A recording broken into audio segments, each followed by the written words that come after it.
नमस्कार दोस्तों, आप सभी दोस्तों का एक बार फिर से स्वागत है आपके अपने YouTube चैनल पर। दोस्तों आज की इस वीडियो में आपको हम बताने वाले हैं एस.के. झा सर के द्वारा जो वन लाइनर बुक लॉन्च की गई थी उसके हम बायोलॉजी पार्ट 1 को देखेंगे इस वीडियो में। दोस्तों सभी प्रश्न बहुत इंपॉर्टेंट होंगे, इसलिए आप इस वीडियो को अंत तक ज़रूर देखिएगा, क्योंकि जितने भी प्रश्न हैं दोस्तों इसमें ये वन लाइनर के फॉर्मेट में दिया गया है जो आपके एग्जाम के पॉइंट ऑफ व्यू से बहुत इंपॉर्टेंट है। तो दोस्तों शुरू करते हैं आज की इस वीडियो को। दोस्तों पहला प्रश्न हमारा है, देखिए दोस्तों पहला प्रश्न हमारा है, जीव विज्ञान के अंतर्गत जीव जंतु व पेड़ पौधों का अध्ययन जो है क्या जाता है। यानी दोस्तों जीव विज्ञान के अंतर्गत क्या करते हैं हम लोग, तो जीव विज्ञान के अंतर्गत क्या करते हैं हम लोग, तो जीव जंतु एवं पेड़ पौधों के अध्ययन किया जाता है। ठीक है। अगला दोस्तों पॉइंट है हमारा कि जीव विज्ञान शब्द का प्रयोग सबसे पहले कब किया गया था। तो फ्रेंड्स जीव विज्ञान शब्द का प्रयोग जो है सर्वप्रथम 1801 ईस्वी में लेमार्क, जो कहाँ के दोस्तों थे, फ्रांस के। दोस्तों आप यहाँ पे एक बात ध्यान रखिएगा, जो लेमार्क है ये कहाँ का है, फ्रांस का है। ये कई सेटों में देखा गया है दोस्तों कि लेमार्क पूछा जाता है किस देश का था, तो आपको बताना होगा कि लेमार्क जो है फ्रांस का है। साथ ही दोस्तों ट्रेविनस जो है कहाँ के थे, ये जर्मनी के थे। ये दोनों को आप ध्यान रखिएगा दोस्तों। तो एग्जाम की में आजकल घुमाने के लिए पूछ दिया जाता है जो जीव विज्ञान शब्द का प्रयोग किया था ट्रेविनस ने, वो किस देश से संबंधित है। तो दोस्तों को बताना होगा जर्मनी से संबंधित है। वही लेमार्क जो है कहाँ का दोस्तों, ये फ्रांस का है। ठीक है। तो जीव विज्ञान शब्द का प्रयोग सबसे पहले 1801 ईस्वी में किया गया था, किसके द्वारा, लेमार्क और ट्रेविनस के द्वारा। ठीक है। अगला प्रश्न हमारा है कि जीव विज्ञान के पिता किसे कहते हैं। तो दोस्तों जीव विज्ञान के पिता जो है कौन है, अरस्तु को कहा जाता है जीव विज्ञान के पिता। नेक्स्ट प्रश्न हमारा है, वनस्पति विज्ञान के पिता के रूप में किसे जानते हैं दोस्तों। तो वनस्पति विज्ञान के पिता किसे कहते हैं, थियोफ्रैक्टस को कहते हैं वनस्पति विज्ञान के पिता। आप इसे ध्यान रखिएगा, बहुत इंपॉर्टेंट प्रश्न है। दोस्तों बढ़ते हैं अगला प्रश्न की ओर। अगला है दोस्तों हमारा कि जीव जंतु और वातावरण के बीच के अध्ययन को क्या कहते हैं। तो दोस्तों जीव जंतु और वातावरण के अध्ययन के बीच कहते हैं इकोलॉजी। ठीक है। कई बार देखा गया दोस्तों कि यहाँ से प्रश्न बनते हैं, तो आप इस वीडियो को अंत तक जरूर देखते रहिएगा, आपको निश्चित इससे फ़ायदा होगा। बढ़ते हैं अगले प्रश्न की ओर। अगला प्रश्न हमारा है कि भारतीय पारिस्थितिकी का जनक किसे कहते हैं। तो दोस्तों भारतीय पारिस्थितिकी के जनक जो है रामदेव मिश्रा को कहा जाता है। किसे, रामदेव मिश्रा को भारतीय पारिस्थितिकी का जनक के रूप में हम लोग जानते हैं, किसे, रामदेव मिश्रा को। अगला है दोस्तों, डॉक्टर नॉर्मन बोरलॉग को हरित क्रांति का जनक कहा जाता है। दोस्तों एग्जाम में आपसे पूछा जाए कि हरित क्रांति का जनक किसे कहते हैं, तो आपको बताना होगा कि डॉक्टर नॉर्मन बोरलॉग को हरित क्रांति का जनक हम लोग कहते हैं। ठीक है। अगला प्रश्न हमारा, डॉक्टर एस स्वामीनाथन को भारतीय हरित क्रांति का जनक कहा जाता है। दोस्तों यहाँ पे कंफ्यूज नहीं होइएगा, क्योंकि देखिए डॉक्टर यदि भारतीय पूछा जाएगा कि भारतीय हरित क्रांति के जनक कौन है, तो आपको बताना होगा कि डॉक्टर स्वामीनाथन जो है दोस्तों ये भारतीय जो थे हरित क्रांति के जनक थे। वही दोस्तों बात करते हैं विश्व में, तो डॉक्टर नॉर्मन बोरलॉग जो है दोस्तों ये विश्व में हरित क्रांति के जनक थे। ठीक है। आप इस बात को याद रखिएगा। ठीक है। बढ़ते हैं अगले प्रश्न की ओर। दोस्तों डॉक्टर वर्गीज कुरियन की बात करें तो डॉक्टर वर्गीज कुरियन जो थे ये श्वेत क्रांति के जनक थे। ठीक है। श्वेत क्रांति के जनक कौन थे, डॉक्टर वर्गीज कुरियन जो है दोस्तों ये श्वेत क्रांति के जनक है। ठीक है। ये तीनों दोस्तों जो व्यक्ति हैं ये इंपॉर्टेंट है, एग्जाम में कई बार पूछे जाते हैं, इसलिए आप इसको देखते रहिए। अगला दोस्तों हमारा, भारतीय जीवाश्म विज्ञान का जनक कौन है दोस्तों। तो जीवाश्म विज्ञान जो है दोस्तों इसका जीवाश्म विज्ञान का जनक कौन है, बिरबल साहनी है। ठीक है दोस्तों, बिरबल साहनी को जीवाश्म विज्ञान के रूप में हम लोग जानते हैं। अगला है, टीकाकरण के जनक कौन है दोस्तों।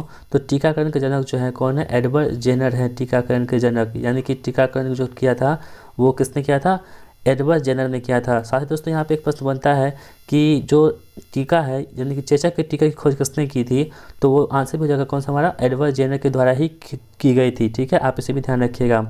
अगला हमारा है कि मेंडल को आनुवांशिकी विज्ञान का जनक कहा जाता है। दोस्तों यदि आपसे पूछा जाए कि आनुवांशिक विज्ञान का जनक किसे कहते हैं, तो आपको बताना होगा कि आनुवांशिक जो विज्ञान है इसके जनक मेंडल को कहा जाता है। ठीक है दोस्तों। तो ग्रेगरी मेंडल को हम लोग क्या कहते हैं, आनुवांशिकी विज्ञान का जनक कहते हैं। ठीक है। बढ़ते हैं अगले प्रश्न की ओर। दोस्तों जीवाणु जनक विज्ञान की बात करें तो जीवाणु विज्ञान के जनक कौन है, तो लिवेनहॉक, एंटन लिवेनहॉक को जीवाणु विज्ञान का जनक के रूप में हम लोग जानते हैं।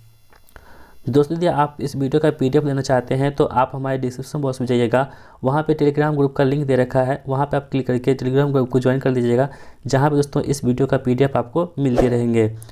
तो दोस्तों बढ़ते हैं अगले प्रश्न की ओर। अगला प्रश्न हमारा है कि हरित क्रांति का प्रतिपादन किसने किया था? तो दोस्तों हरित क्रांति का प्रतिपादन जो है ये विलियम गॉड के द्वारा किया गया था। किसके द्वारा? तो विलियम गॉड के द्वारा हरित क्रांति का प्रतिपादन किया गया था। ठीक है दोस्तों, बढ़ते हैं अगले प्रश्न की ओर। अगला प्रश्न हमारा है कि आधुनिकीकरण वर्गीकरण के पिता कौन है? दोस्तों जो आधुनिकीकरण है इसके पिता कौन है? तो यदि हमसे पूछा जाए तो इसके पिता कौन है? कैरोलस लिनियस है। ठीक है दोस्तों, तो आधुनिकीकरण जो है वर्गीकरण इसके पिता कौन है? कैरोलस लिनियस है। आप इसे ध्यान रखिएगा, बहुत इंपॉर्टेंट प्रश्न है। अगला प्रश्न हमारा है कि लिनियस ने जीवधारियों को 2 भागों में बांटा है। ठीक है, एग्जाम में प्रश्न बनते हैं दोस्तों कि जो कैरोलस लिनियस थे इन्होंने जीवधारियों को कितने भागों में बांटा है? तो 2 भागों में बांटा है। कौन कौन से भाग है? पहला है प्लांट किंगडम जिसे पादप जगत कहते हैं, और दूसरा कौन सा है? Animal kingdom. ठीक है दोस्तों, जिसे जंतु जगत के नाम से जानते हैं। ठीक है, तो आपसे एग्जाम में पूछा जाएगा कि कैरोलस लिनियस ने जो जीवधारियों को कितने भागों में बांटा है? तो दोस्तों 2 भागों में बांटा है। पहला कौन सा हो गया हमारा? पहला हो गया प्लांट किंगडम और दूसरा कौन सा हो गया? Animal kingdom. प्लांट किंगडम मतलब हुआ पादप जगत, यानी कि पादप के बारे में हम लोग जानकारी लेते हैं, और एनिमल किंगडम जो हुआ इसमें जंतु जगत के बारे में हम लोग जानकारी लेते हैं। ठीक है, बढ़ते हैं अगले प्रश्न की ओर। अगला प्रश्न हमारा है कि हिटटेकर ने 1969 ईस्वी में जीवधारियों को 5 जगत। दोस्तों यहाँ पे देखिए कन्फ्यूज नहीं होगा, क्योंकि यहाँ पे कह रहा है कि यदि आपसे पूछा जाएगा कि कैरोलस लिनियस के द्वारा कितने भागों में बांटा गया था? तो 2 भागों में बांटा गया था। ठीक है, वही दोस्तों हिटटेकर की बात करें तो उन्होंने क्या किया था? जीवधारियों को 5 भागों में बांटा था। ठीक है, और इन्होंने कब बांटा था? 1969 ईस्वी में इन्होंने 5 भागों में जीवधारियों को बांटा था। वो भाग कौन कौन से हैं दोस्तों? आप देख लीजिए। पहला हो कौन सा? मोनेरा, दूसरा प्रोटिस्टा, तीसरा है पादप, चौथा है कवक, और 5वां कौन सा हो गया? जंतु। इन 5 जो वर्गों में बांटा था, जगत में बांटा था, किसने बांटा था? हिटटेकर ने बांटा था। ठीक है, आप इसे ध्यान रखिएगा। अगला दोस्तों हमारा कि मोनेरा के उदाहरण कौन कौन से? दोस्तों तो मोनेरा के अंतर्गत कौन कौन से आते हैं? तो मोनेरा के अंतर्गत आते हैं जीवाणु, साइनोबैक्टीरिया, आर्कीबैक्टीरिया तथा तंतुमय जीवाणु। ये सभी किसके अंतर्गत आते हैं? तो मोनेरा के अंतर्गत आते हैं। दोस्तों आपसे एग्जाम में ऐसे प्रश्न बनते हैं कि आपसे पूछा जाएगा कि साइनोबैक्टीरिया जो है किसके अंतर्गत आते हैं, किस जगत के अंतर्गत आते हैं? तो आपको बताना होगा कि साइनोबैक्टीरिया जो है ये मोनेरा जगत के अंतर्गत आते हैं। ठीक है, इस प्रकार से प्रश्न बनते हैं, तो आप इसे बता दीजिएगा। ठीक है, अगला है दोस्तों हमारा प्रोटिस्टा के उदाहरण कौन कौन से? दोस्तों प्रोटिस्टा जगत जो है इसके उदाहरण कौन सा? यूग्लिना हो गया और प्रोटोजोआ हुआ। दोस्तों इंपॉर्टेंट प्रश्न है ये हमारा। यूग्लिना और प्रोटोजोआ जो है बार-बार एग्जाम में पूछे जाते हैं, तो आप इसे ध्यान रखिएगा कि ये प्रोटिस्टा के उदाहरण है। कौन से? तो यूग्लिना और प्रोटोजोआ जो है दोस्तों ये प्रोटिस्टा के उदाहरण है। अगला प्रश्न हमारा है यूग्लिना को पादप एवं जंतु के बीच की कड़ी माना जाता है। ठीक है दोस्तों, तो जो पादप है और जंतु है, पादप एवं जंतु के बीच की कड़ी किसे मानते हैं? तो किसे मानते हैं दोस्तों? तो यूग्लिना को पादप और जंतु के बीच की कड़ी माना जाता है। ये इंपॉर्टेंट फैक्ट है दोस्तों, आप इसे ध्यान रखिएगा। अगला प्रश्न हमारा है कि पादप के उदाहरण जो है कौन कौन से हैं? शैवाल है, मांस है, पुष्पीय, अपुष्पीय, बीजीय पौधे आदि हैं। ये सभी पादप के अंतर्गत आते हैं। ठीक है, अगला प्रश्न हमारा है कवक की कोशिका भित्ति किसकी बनी होती है? फ्रेंड्स, तो कवक की कोशिका भित्ति जो होती है ये काइटिन की बनी होती है। किसकी? काइटिन की बनी होती है कवक की कोशिका भित्ति। नेक्स्ट है हमारा जंतु के उदाहरण कौन कौन से? हाइड्रा, जेलीफिश, कृमि, सितारा मछली, सरीसृप, उभयचर, पक्षी तथा स्तनधारी जीव आदि है। किसके उदाहरण है? तो जंतु के उदाहरण कौन कौन से हो गया? हाइड्रा हो गया दोस्तों, जेलीफिश हो गया, कृमि हो गया, सितारा मछली, सरीसृप, उभयचर, पक्षी तथा स्तनधारी जीव आदि ये सभी किसके अंतर्गत आते हैं? तो जंतु के उदाहरण के अंतर्गत आते हैं। ठीक है, अगला प्रश्न हमारा है कि कैरोलस लिनियस ने 1753 ईस्वी में जीवों की द्विनाम पद्धति को प्रचलित किया था। दोस्तों यदि आपसे पूछा जाए कि जीवों की द्विनाम पद्धति को किसने दिया था, तो आपको बताना होगा कि कैरोलस लिनियस के द्वारा 1753 ईस्वी में जीवों की द्विनाम पद्धति को प्रचलित किया गया था। ठीक है दोस्तों द्विनाम पद्धति के अनुसार पहला शब्द जो होता है किसका होता है? वंश का नाम होता है। ठीक है, तो पहला शब्द किसका होता है? वंश का नाम होता है, और दूसरा शब्द जो होता है किसका होता है? जाति का नाम, यानी कि स्पीशीज नेम रखा गया है। दोस्तों यहाँ से प्रश्न बनते हैं कि आपसे प्रश्न पूछा जाता है कि कैरोलस लिनियस ने जो द्विनाम पद्धति विकसित की थी उसमें पहला शब्द जो है वो किसका रखा जाता है? तो आपके पास ऑप्शन रहता है, वंश का नाम रहता है, जाति का नाम रहता है। तो आपको जो है ध्यान रखना है कि वंश का नाम जो है पहले शब्द में आता है, और दूसरा शब्द कौन सा आता है? जाति का नाम जो आता है दोस्तों ये दूसरे शब्द के अंतर्गत आते हैं। तो ये हो गया इस प्रश्न का आंसर। अगला प्रश्न हमारा है कि नवजात शिशु का अध्ययन क्या कहलाता है? तो फ्रेंड्स नवजात शिशु जो है इसका अध्ययन क्या कहलाता है? नियोनेथोलॉजी कहलाता है। ठीक है दोस्तों, नियोनेथोलॉजी कहते हैं किसके अंतर्गत, तो नवजात शिशु के अध्ययन जो होता है इसके अंतर्गत हम लोग कहते हैं। ठीक है, अगला प्रश्न हमारा है बुढ़ापे का अध्ययन क्या कहलाता है। दोस्तों बुढ़ापे का अध्ययन जो होता है ये जेरोंटोलॉजी कहलाता है। क्या, जेरोंटोलॉजी के अंतर्गत हम लोग कहते हैं बुढ़ापे का अध्ययन करते हैं। अगला प्रश्न हमारा है कि पुष्पों का अध्ययन क्या कहलाता है। फ्रेंड्स, तो पुष्पों का अध्ययन जो होता है ये ऑर्निथोलॉजी कहलाता है। ठीक है, ये जितने भी दोस्तों अध्ययन है ये आप देख लीजिएगा, क्योंकि ये अध्ययन से एक प्रश्न जरूर बनते हैं। तो जितने भी अध्ययन हम आपको करवा रहे हैं ये इंपॉर्टेंट है, यहीं से प्रश्न बनेंगे।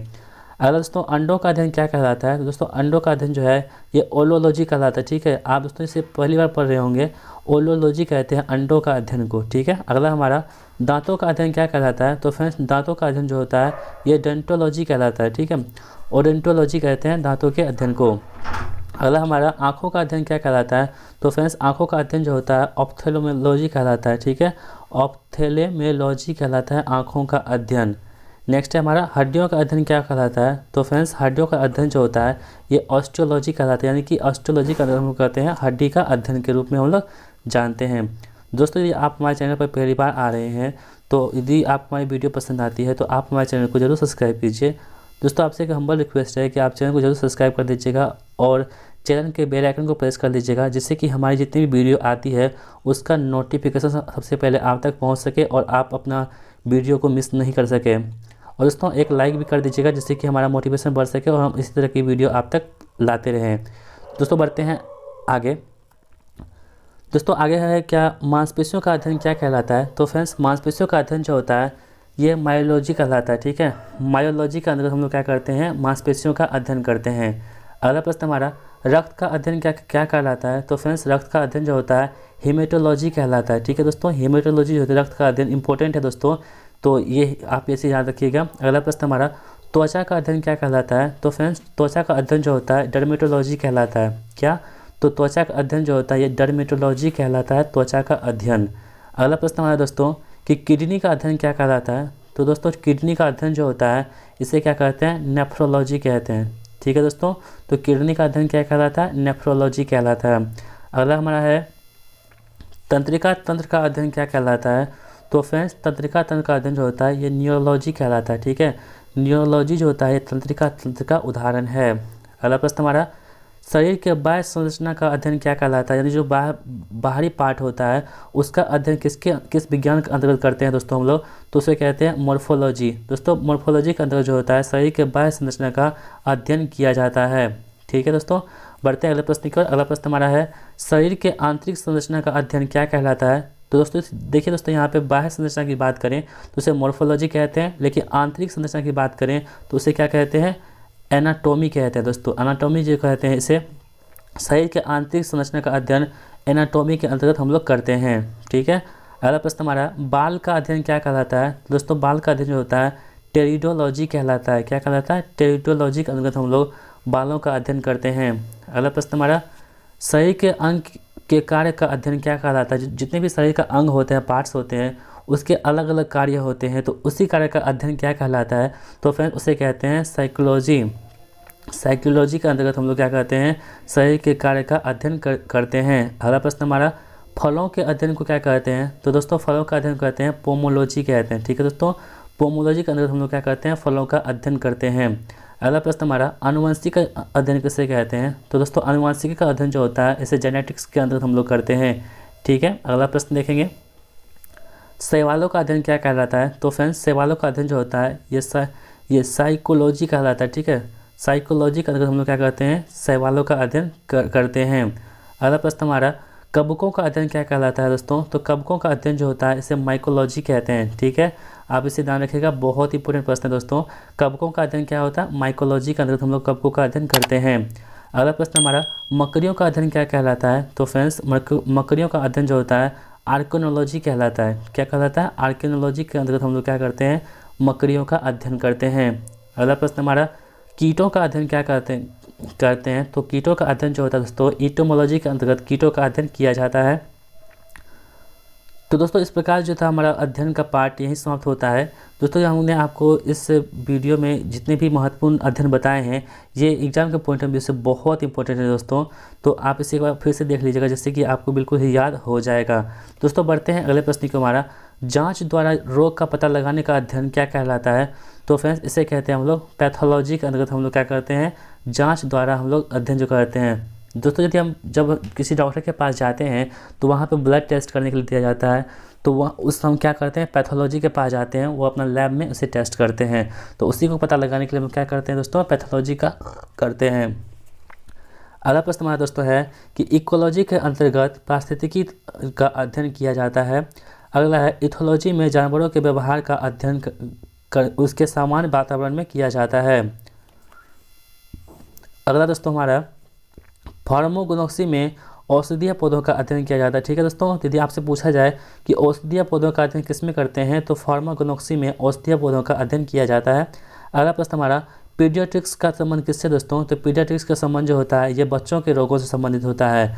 दोस्तों आप देखे होंगे कि बच्चों का जो डॉक्टर होता है उसे क्या बोलते हैं, पीडियाट्रिक्स बोलते हैं। ठीक है, पीडियाट्रिक्स के नाम से उसे जानते हैं।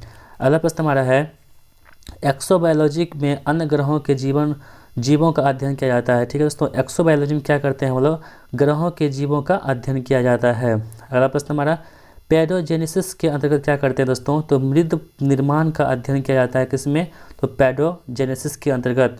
अगला प्रश्न है उंगलियों की छाप से व्यक्तियों की पहचानने का विज्ञान क्या कहलाता है दोस्तों, उसे कहते हैं डेक्टिलोग्राफी। क्या कहते हैं दोस्तों, डेक्टिलोग्राफी कहते हैं। इंपॉर्टेंट प्रश्न है दोस्तों हमारा। तो उंगलियों की छाप से व्यक्तियों की पहचान करने के लिए किसका प्रयोग करते हैं, डेक्टिलोग्राफी का प्रयोग करते हैं। अगला प्रश्न हमारा है कि ऑस्टियोलॉजी में घासों का अध्ययन किया जाता है। दोस्तों यदि आपसे पूछा जाए कि घासों का अध्ययन किस में करते हैं, तो आपको बताना होगा एग्रोएस्ट्रोलॉजी में हम लोग घासों का अध्ययन करते हैं। अगला प्रश्न हमारा पालन पोषण द्वारा मानव जाति की उन्नति का अध्ययन किस में करते हैं दोस्तों, तो यूथेनिक्स में करते हैं। यूथेनिक्स में करते हैं किसमें, तो पालन पोषण जो होता है मानव जाति का उन्नति के अध्ययन के लिए यूनेटिक्स में करते हैं। अगला प्रश्न हमारा कोशिका में जीन, आरएनए एवं प्रोटीन श्रृंखला में परिवर्तन करके मानव जाति की उन्नति का अध्ययन क्या कहलाता है, यूफेनिक्स कहलाता है। ठीक है दोस्तों। अगला प्रश्न हमारा है कि जीव द्रव का 99% भार ऑक्सीजन होता है। ऑक्सीजन 63% होता है दोस्तों। कार्बन डाइऑक्साइड जो होती है 20% होती है। हाइड्रोजन 10% होता है। नाइट्रोजन 2.5% होता है। कैल्शियम 2.5% होता है और फास्फोरस 1.5% होता है। अन्य कितने हैं दोस्तों, 0.8% होता है जो तत्वों से मिलकर बना होता है। जितने भी जीव द्रव हैं ये इन सभी पदार्थों से मिलकर बने होते हैं। दोस्तों अगला पॉइंट हमारा है कि जीव द्रव का 90% भाग जो होता है क्या होता है दोस्तों, ये जल होता है। जीव द्रव का 90% भाग क्या होता है, जल होता है। ठीक है। अगला दोस्तों हमारा प्रश्न है कि जीव द्रव में अकार्बनिक एवं कार्बनिक यौगिकों का अनुपात कितना होता है। दोस्तों ये भेविया प्रश्न है, इसे आप देखिएगा कि जीव द्रव में अकार्बनिक एवं कार्बनिक यौगिकों का अनुपात जो होता है दोस्तों ये 81:19 होता है। ठीक है दोस्तों। कभी कभी क्या करता है एग्जाम में इसे उल्टा पुल्टा कर देता है, तो आप इसे ध्यान रखिएगा कि अकार्बनिक जब भी रहेगा तो आपको 81 करना है और कार्बनिक जब भी रहेगा तो आपको क्या करना है, 19 करना है। ठीक है दोस्तों, तब जाकर आपका आंसर सही हो पाएगा। अगला दोस्तों हमारा है जीव द्रव का नामकरण किसने किया था। तो दोस्तों जीव द्रव का नामकरण जो है ये पुरकिंजे के द्वारा किया गया था। किसके द्वारा दोस्तों, तो पुरकिंजे के द्वारा जीव द्रव का नामकरण किया गया था। ठीक है। अगला प्रश्न देखेंगे हमारा हेक्सले के अनुसार जीव द्रव जो है दोस्तों जीवन की भौतिक आधार है। क्या दोस्तों, हेक्सले के अनुसार क्या है, जीव द्रव जो है जीवन का भौतिक आधार है। अगला प्रश्न है जीवन की सबसे छोटी क्रियात्मक एवं रचनात्मक इकाई क्या कहलाती है, तो कोशिका कहलाती है। जीवन की सबसे छोटी एवं क्रियात्मक इकाई क्या कहलाती है, कोशिका कहलाती है। ठीक है दोस्तों, बढ़ते हैं अगले प्रश्न की ओर। हमारा अगला प्रश्न हमारा है कि सबसे लंबी कोशिका किसकी होती है। तो फ्रेंड्स सबसे लंबी कोशिका जो होती है ये तंत्रिका तंत्र है। कोशिका तंत्रिका तंत्र की होती है। ठीक है दोस्तों। अगला प्रश्न हमारा कि कोशिका शब्द का प्रयोग सर्वप्रथम किसने किया था। तो दोस्तों कोशिका शब्द का प्रयोग जो है सर्वप्रथम रॉबर्ट हुक के द्वारा किया गया था। कब, 1665 ईस्वी में किया गया था। दोस्तों इंपॉर्टेंट प्रश्न है कि आपसे पूछा जाएगा कि कोशिका शब्द का प्रयोग सर्वप्रथम किसके द्वारा किया गया था।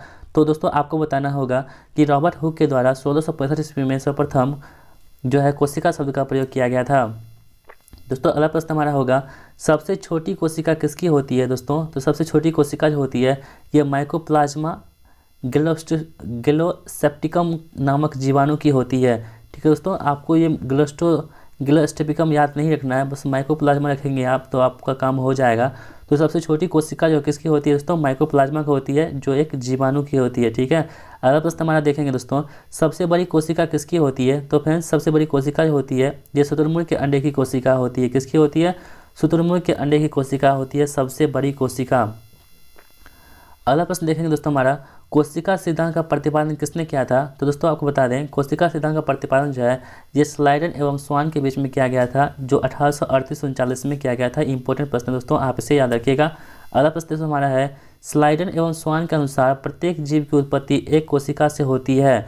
दोस्तों यदि आपसे पूछा जाएगा कि प्रत्येक जीव की उत्पत्ति एक कोशिका से होती है, किसका कथन है? तो आपको बताना होगा स्लाइडन एवं स्वान के कथन है दोस्तों ये, कि प्रत्येक जीव की उत्पत्ति एक कोशिका से होती है।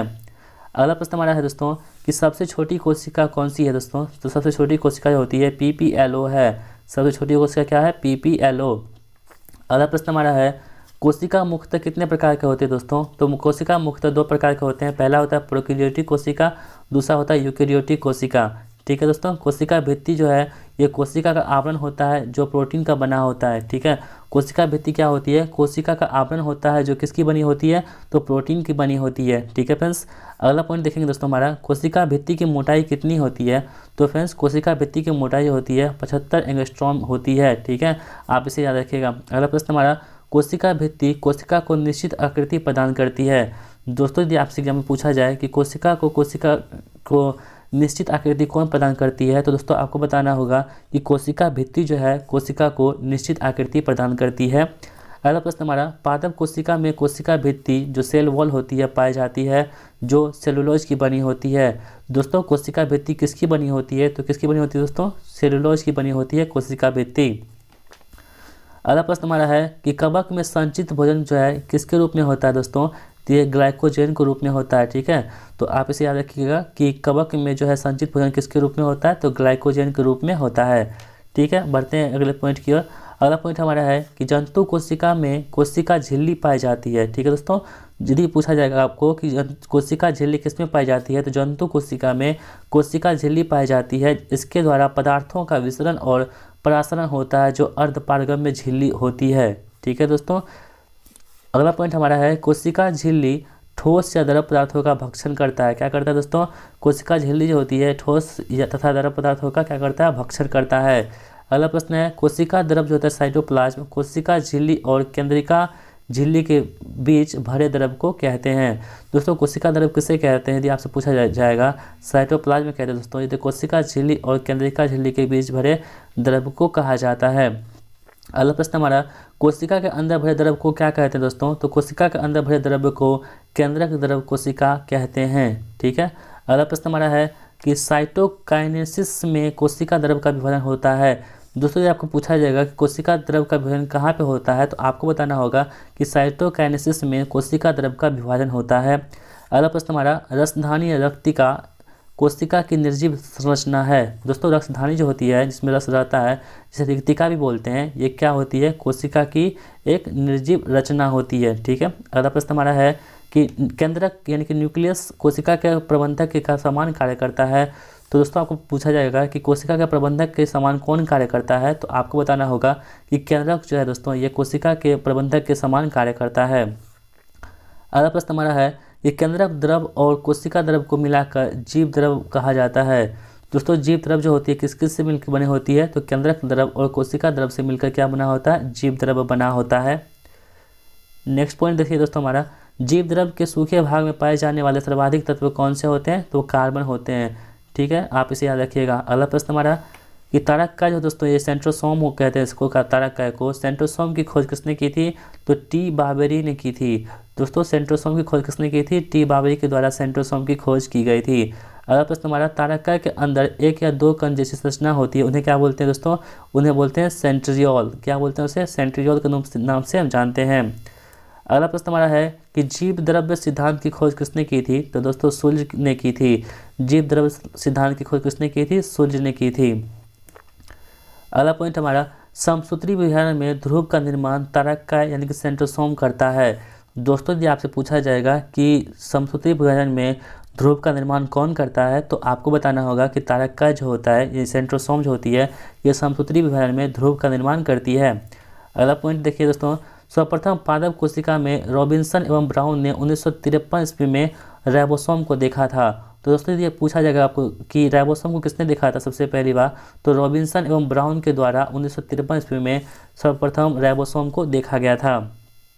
ठीक है दोस्तों, नेक्स्ट पॉइंट देखेंगे हमारा, जंतु कोशिका में राइबोसोम को सर्वप्रथम किसने देखा था। तो दोस्तों जंतु कोशिका में जो है सर्वप्रथम राइबोसोम को जी.ई. पैलेट ने 1955 ईस्वी में देखा था। ठीक है, तो आपसे ये पूछा जाएगा एग्जाम में कि जंतु कोशिका में राइबोसोम को सर्वप्रथम किसने देखा था, तो दोस्तों आपको बताना होगा जी.ई. पैलेट ने 1955 ईस्वी में सर्वप्रथम राइबोसोम को देखा था। ठीक है दोस्तों, अगला पॉइंट हमारा 1958 ईस्वी में रॉबर्ट ने राइबोसोम का नामकरण किया था। तो देखिए दोस्तों यहाँ पे इस बात को ध्यान रखिएगा कि आपसे यदि पूछा जाएगा कि सर्वप्रथम उसकी खोज किसने की थी, यानी कि देखा कौन था, तो जी.ई. पैलेट ने देखा था, लेकिन नामकरण किसने किया था, तो 1958 ईस्वी में नामकरण किया गया था किसके द्वारा, रॉबर्ट के द्वारा किया गया था। ठीक है, तो ये दोनों अलग अलग पॉइंट है, तो आप इसे ध्यान रखिएगा, आप कन्फ्यूज नहीं होइएगा फ्रेंड्स। दोस्तों राइबोसोम जो होता है, ये राइबोसोम दानेदार संरचना होती है जो कोशिका द्रव्य में बिखरा हुआ पाया जाता है। क्या होता है दोस्तों, ये बिखरा हुआ पाया जाता है कोशिका द्रव्य में। दोस्तों आज की वीडियो यहीं रखेंगे क्योंकि वीडियो बहुत लंबी हो चुकी है। तो दोस्तों हम फिर से आएंगे नेक्स्ट पार्ट को लेकर। तब तक दोस्तों यदि आपको हमारी वीडियो पसंद आती है तो आप हमारे चैनल को सब्सक्राइब कर लीजिए, क्योंकि अगला वीडियो देखने के लिए आपको चैनल को सब्सक्राइब करना होगा। साथ ही दोस्तों चैनल के बेल आइकन को प्रेस कर लीजिएगा, जिससे कि हम नेक्स्ट वीडियो जो भी लाएंगे उसका नोटिफिकेशन सबसे पहले आप तक पहुंच सकेगा और आप इस वीडियो को देख करके लाभ उठा सकेंगे। तो दोस्तों आप इससे छोटा सा हम्बल रिक्वेस्ट है दोस्तों कि आप चैनल को जरूर सब्सक्राइब कीजिएगा और अपने दोस्तों में ज़रूर शेयर कीजिएगा, और साथ ही दोस्तों वीडियो को एक लाइक कर दीजिएगा, जिससे कि हमारा मोटिवेशन बढ़े और हम आपके लिए इसी तरह की वीडियो लाते रहें। तो दोस्तों मिलते हैं नेक्स्ट वीडियो में, तब तक के लिए दीजिए हमें इजाज़त। Thanks for watching my video. जय हिंद, वंदे मातरम।